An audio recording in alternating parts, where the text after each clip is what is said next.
We're learning now Defence Minister Rajnath Singh met Prime Minister Modi to discuss the security preparedness in Kashmir. This was a meeting that lasted for 40 minutes. National Security Advisor Ajit Doval was also part of the scheme meeting, and this comes just a day after the Chief of Defence Staff Anil Chauhan had briefed the Defence Minister on the key decisions that have been made to counter Pakistan in the aftermath of the deadly Pahalgam attack in Jammu Kashmir. This also comes just 3 days after the all-party meeting that was held in Parliament premises on the Pahalgam terror attack, which the Defence Minister had chaired. India has so far announced a slew of punitive measures against Pakistan that includes the suspension of the Indus Water Treaty as well as closing of the only operational land border crossing at Atari. Well, this is what we're learning at the moment. We'll try and get more details about this meeting as well as the security preparedness that has been discussed in Kashmir.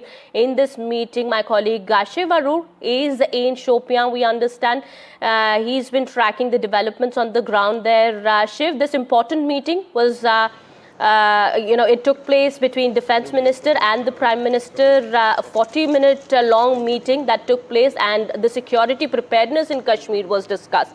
What do you see around you? What all developments are you looking at? Well, this was a very, very important meeting that's just gotten over between the Defence Minister Rajnath Singh and the Prime Minister.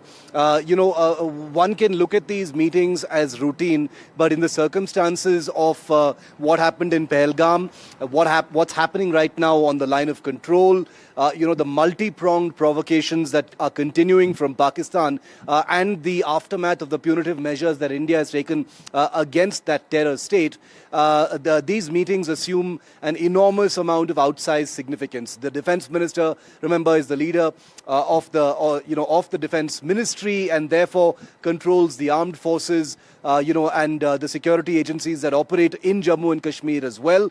Like you rightly said, he was briefed by the Chief of Defence Staff yesterday, whose mandate it is to look into, border security, etc. The security situation here in Jammu and Kashmir is evolving day on day. In fact, we are here in Shopian, which is considered by most as a kind of hotbed of terrorism and militancy, especially when it comes to recruitment and, sending local cadres across the line of control for training. We're going to be visiting one of the houses. In fact, it's become very, very tense, very restive, because there are neighborhood tensions in the places where houses of terrorists have been demolished. There's a lot of hostility, local hostility, and the media, including us, being disbarred from actually accessing those sites anymore because there could be blowback against policemen.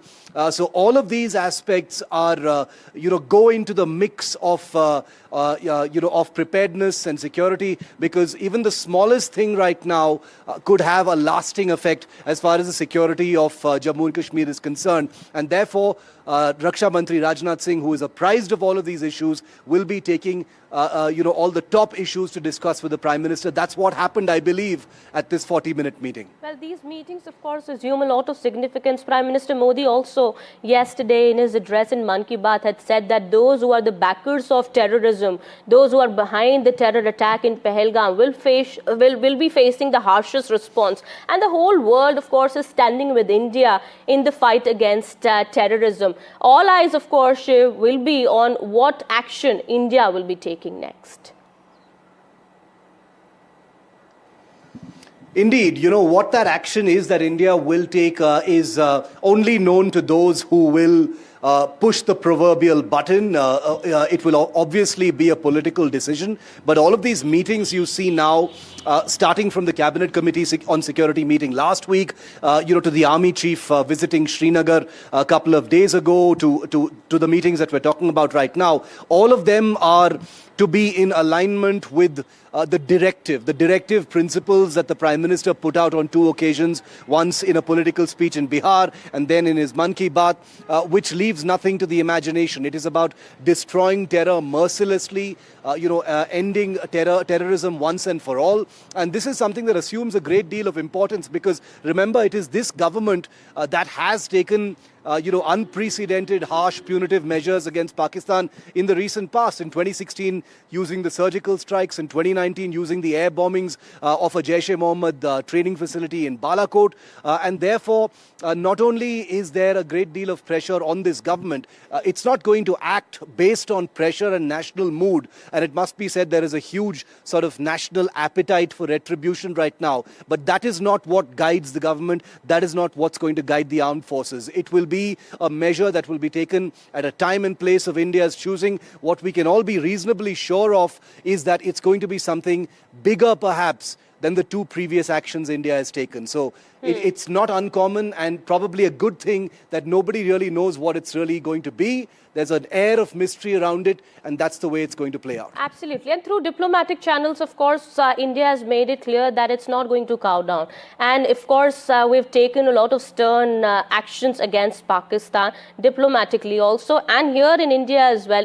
When it comes to the coverage from Western media, we've seen in the past also, Shiv, how Western media has been calling these terrorists as militants, as gunmen. NYT, of course, was called by the US House panel, and also India has also now made it clear, written to BBC, that they have to be when it comes to the coverage of this terror attack or such incidents, it has to be straightforward, calling them as terrorists, not militants, of course.